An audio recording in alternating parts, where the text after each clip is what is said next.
Sebuah film berjudul Dead Sea tahun 2024 akan menceritakan tentang 4 orang remaja yang bermain jet ski di tengah laut. Dan tebak apa yang terjadi selanjutnya? Ya, sebuah insiden tak terduga terjadi yang membuat mereka harus bertahan hidup. Bertahan hidup dari apa? John, nonton saja, nying. Yuk langsung saja pasang handsfree, simetriskan peserbahan, kencangkan celana dalam. Selamat menonton dan cekicrot.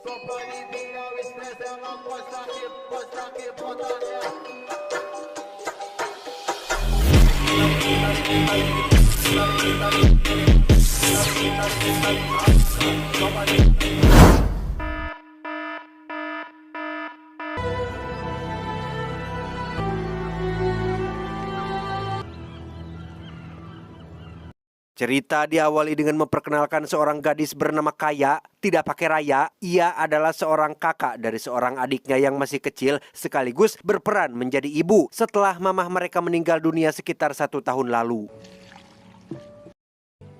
I really miss Mom. Hari ini, Kaya ada janji healing bersama teman karibnya sehingga ia meminta izin sang ayah untuk pergi. Sempat ditawari uang jajan oleh sang ayah, Kaya menolaknya dengan alasan tidak ingin merepotkan beliau. Lagian, ia tidak akan pergi ke mall atau karaokean yang membutuhkan cuan untuk hal itu.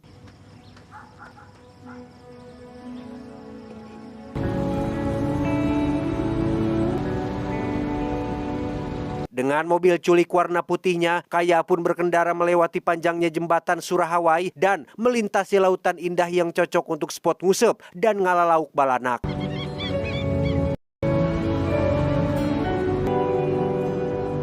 Setibanya di lokasi, Kaya langsung bertemu sahabat baiknya yang bernama Tessa yang menjelaskan jika mereka akan pergi senang-senang ke sebuah pulau terpencil dan indah, di mana Tessa juga memperkenalkan Kaya dengan pacar barunya bernama Ray yang merupakan pemilik jasa penyewaan jet ski di tempat ini. This is my best friend Kaya. Kaya, Julian, nice to finally meet you. I've heard so much about you. Untuk mengantisipasi Kaya jadi obat nyamuk, Tessa pun sudah menyiapkan seseorang bernama Sander yang tiada lain adalah sahabat dari Ray. Sehingga mereka punya pasangan masing-masing yang terlepas dari Kaya menyukai Sander atau tidak. Yang terpenting, Tessa bisa bermesraan dengan pacar barunya tanpa perlu khawatir Kaya akan bengong sendirian. We'll be back before. Be spontaneous. Ketika Ray dan Sander sedang menyiapkan perlengkapan, Kaya sendiri terlihat sedang video callan dengan adik kesayangannya. Ia sebenarnya agak malas dengan liburan ini karena punya seorang adik yang harus ia tinggalkan sendiri di rumah. Tetapi karena Tessa memaksa dengan alasan untuk healing yang padahal agar bisa asoy dengan pacar barunya, Kaya pun tidak enak jika harus menolaknya. Come on.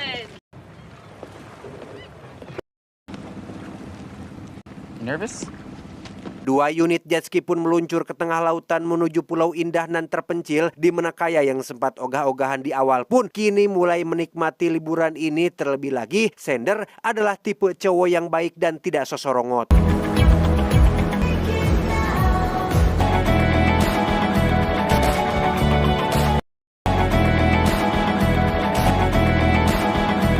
Setibanya di pulau tujuan, Tessa dan Ray terlihat sedang rebahan sambil, ya Anda semua pasti sudah pahamlah. Sementara untuk Kaya, ia duduk berdua bersama Sander memandangi indahnya lautan sembari membahas topik tentang dunia politik yang saat ini sedang gonjang-ganjing tidak karuan. You seem like a really good big sister.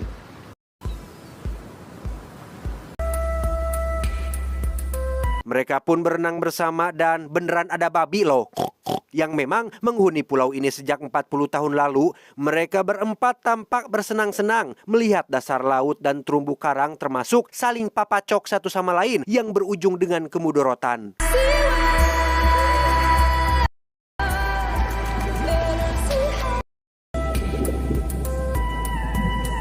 Berangkat lepas tangan, pulang tempel-tempelan, itulah yang terjadi kepada Kaya dan Sander yang sudah saling menyukai, di mana Ray sendiri memacu jet skinya dengan kecepatan tinggi yang membuat Tessa ketakutan, dan benar saja mereka berdua pun terlempar dari jet ski akibat Ray yang kehilangan kendali.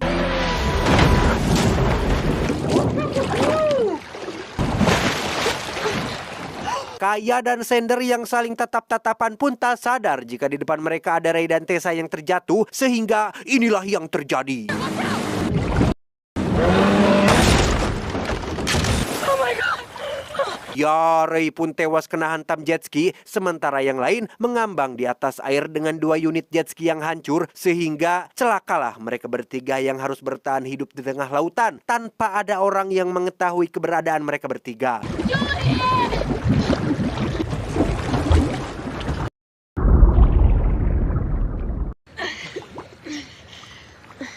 Sudah tahu di tengah laut lepas, Kaya dan Tessa masih saja teriak minta tolong. Alih-alih yang datang orang, justru malah seekor hiu lah yang terlihat sedang berkeliaran, dan ini akan menjadi ancaman buruk untuk mereka bertiga.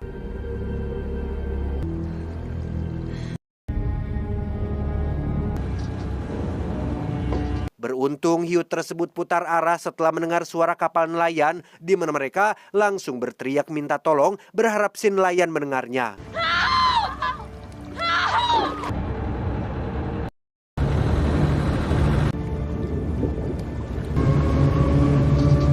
Pada akhirnya mereka bertiga pun berhasil selamat berkat mas-mas nelayan yang kebetulan lewat, di mana Sander sendiri mengalami cedera tulang yang cukup parah dan mulai kehilangan banyak darah. Anyone else out there? What are you guys doing all the way out here?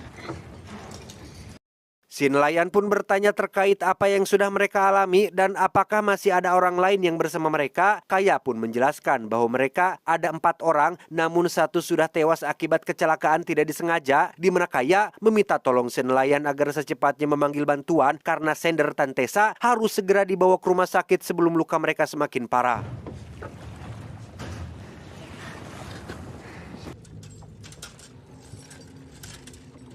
Si nelayan pun langsung masuk ke dalam untuk memanggil bantuan menggunakan radio. Tetapi entahlah apa yang sedang ia pikirkan, si nelayan tidak melakukannya dan justru malah mengintip mereka dari jendela. Melihat kondisi Sander yang pikarunyaeun, Tessa pun berinisiatif masuk ke dalam untuk mengambil air yang setelah beberapa menit menunggu, ia tak kunjung muncul sehingga Kaya memutuskan untuk menyusul.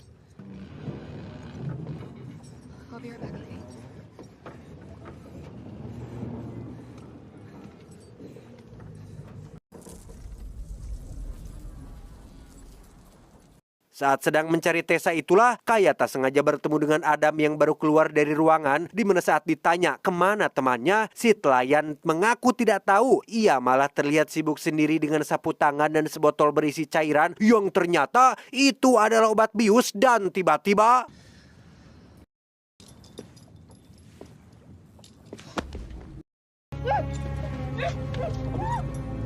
Entah siapa dan apa niat si nelayan ini, ia membuka lambung kapal dan memasukkan Kaya beserta Tessa ke dalam sana, sedangkan Sander entah bagaimana nasibnya nanti.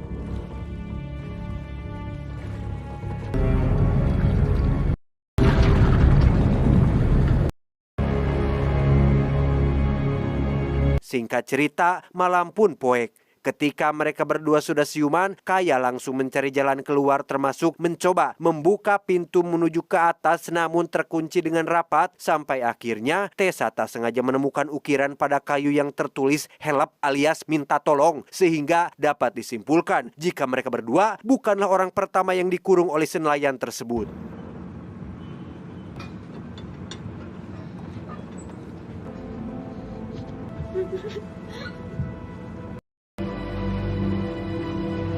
Keesokan paginya si nelayan pun membuka pintu dan menurunkan makanan untuk mereka berdua. Saat ditanya apa motifnya melakukan ini, si nelayan memilih bungkam. Kaya pun menceritakan tentang adiknya yang masih kecil dan membutuhkannya, termasuk Tessa yang harus segera dibawa ke rumah sakit karena mengalami luka serius di iga sebelah kirinya. Namun si nelayan sedikit pun tidak peduli, bahkan mendorong Kaya yang sempat mencoba naik.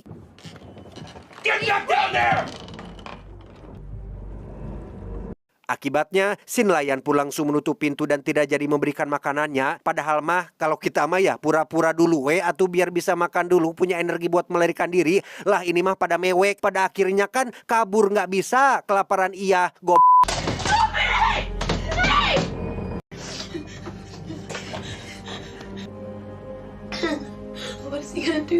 Si nelayan sendiri terlihat sedang memberikan ikan untuk diberikan kepada burung-burung laut yang sedang berterbangan, sedangkan ia sendiri memilih makan ikan bawal untuk ia santap sendirian. Yang sampai sini kita masih belum diberitahu tentang apa tujuan si nelayan melakukan semua ini.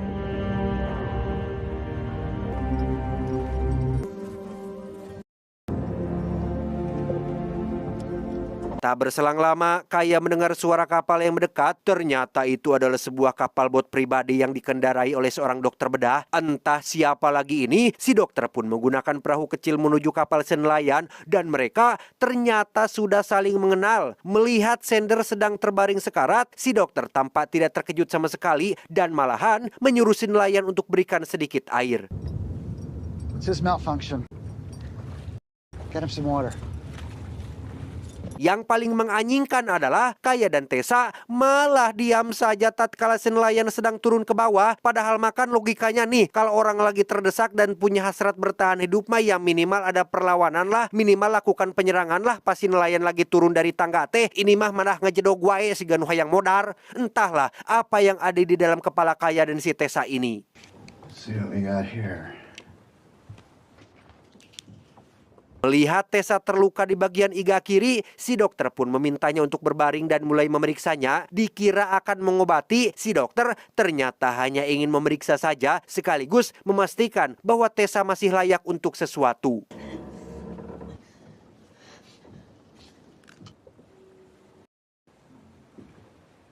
Saat si nelayan dan dokter sudah di atas itulah akhirnya terungkap bahwa mereka berdua ini adalah bagian dari sindikat penjualan manusia termasuk organ dalam. Si nelayan bertugas mencari korban sementara si dokter mengambil organ yang dibutuhkan sehingga celakalah Kaya dan Tessa yang di awal kita kira ini bencananya berkaitan dengan hiu atau bertahan hidup ekstrim di tengah lautan. Ternyata masalahnya lebih rumit karena mereka secara kebetulan menjadi korban penjualan jeroan dalam ilegal, organ dalam itu. How much for the two kids? $5,000 each. Saving lives. Nahas, Sander yang tak berdaya pun akan menjadi orang pertama yang diambil organ tunggalnya. Bukan di ruang tertutup, si dokter akan membedahnya di tempat terbuka tepat di atas kapal, di mana Kaya dan Tessa yang melihat hal itu pun hanya bisa mewek tanpa bisa berbuat apa-apa.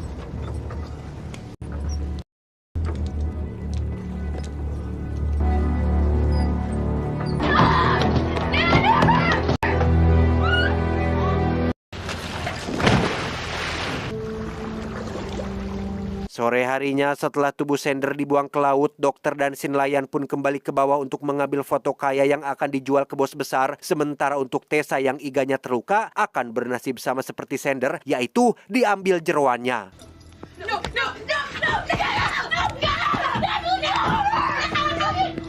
Singkat cerita, malam pun tiba. Tepat saat dokter dan si nelayan sedang mempersiapkan Tessa, Kaya memanfaatkan kelengahan itu untuk membuka pintu lain yang berada tepat di atas tempat tidurnya. Yang setelah 1 jam berusaha, Kaya akhirnya berhasil membuka pintu tersebut dan segera keluar dari sana.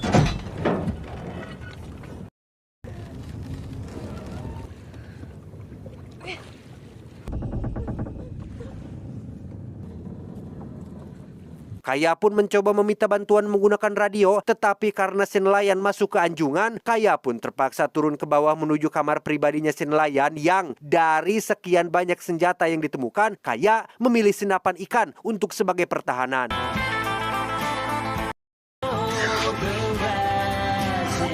Saat si nelayan masih berada di dalam anjungan kapal, Kaya pun keluar mendekati si dokter yang tidak ada takut-takutnya sama sekali. Dikira tidak akan berani menembak, Kaya pun berhasil melukai si dokter dan diakhiri oleh Tessa yang menikamnya dari belakang.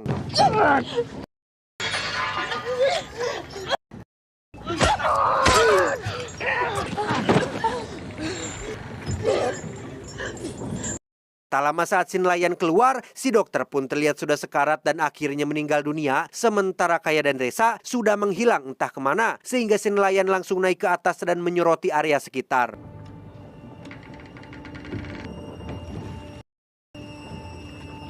Ternyata Kaya dan Tessa sedang berenang di air bermaksud menuju ke kapal bot milik si dokter yang berjarak lumayan jauh. Sadar jika si nelayan sudah melihat mereka, Tessa pun menyuruh Kaya untuk pergi duluan karena dengan luka yang Tessa miliki itu hanya akan memperlambat mereka berdua. Current's too strong. We're drifting out. Go! Don't let go, okay? Just hold on. Go! Si nelayan pun segera menyalakan kapalnya, tetapi Kaya ternyata sudah merusak kabel mesinnya yang membuat si kapal si nelayan tidak bisa dinyalakan.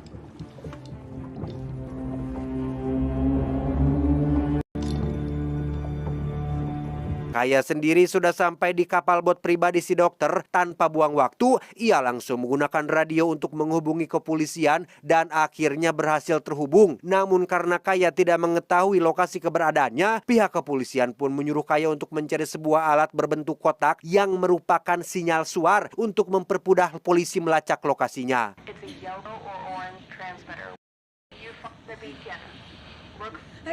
Kaya malah menemukan pistol suar yang kata polisi itu hanya akan terlihat oleh kapal di sekitarnya. Lantas Kaya pun kembali mencari dan akhirnya berhasil menemukan alat yang dimaksud. Untuk mengaktifkan alat tersebut, Kaya harus melemparnya ke air untuk nantinya akan aktif secara otomatis. Namun tiba-tiba Kaya menyadari ada seseorang yang baru datang, yang siapa lagi jika bukan si nelayan.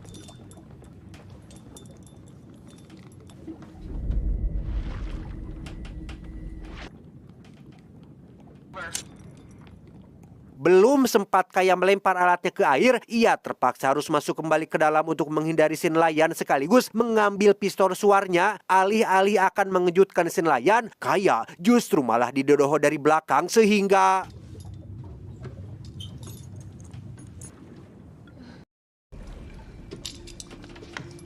Ya, tidak langsung menyerang, si nelayan pun memegangi kepala Kaya untuk didekatkan ke wajahnya. Barulah ia menikam perut Kaya menggunakan pisau yang langsung membuatnya tersungkur.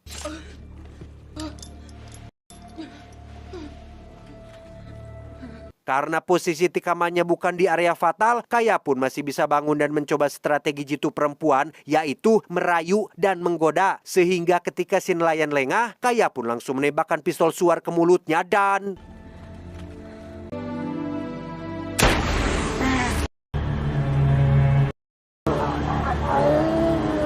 Setelah si nelayan maut dengan kondisi mulut tutung, Kaya dengan sisa-sisa tenaga pun mencoba melemparkan alat sinyal suarnya ke air, namun tidak berhasil karena ia keburu pingsan akibat luka tikaman yang diterimanya.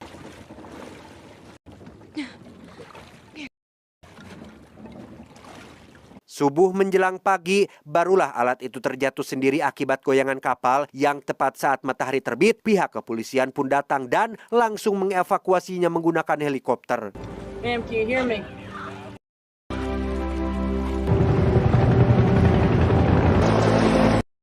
Ma'am, can you hear me? Sesuai laporan Kaya sebelumnya tentang Tessa, pihak kepolisian dan tim SAR pun menyusuri area tersebut dan akhirnya berhasil menemukan Tessa yang masih hidup mengambang menggunakan bang apung dan segera dievakuasi menggunakan helikopter yang sama.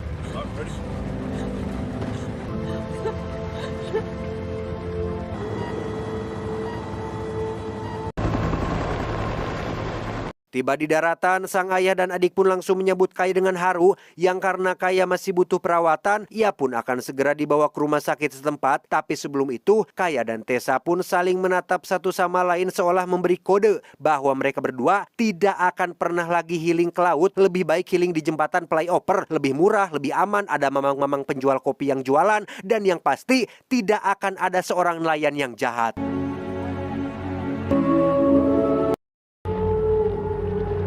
Tamat, ending yang sangat membagongkan.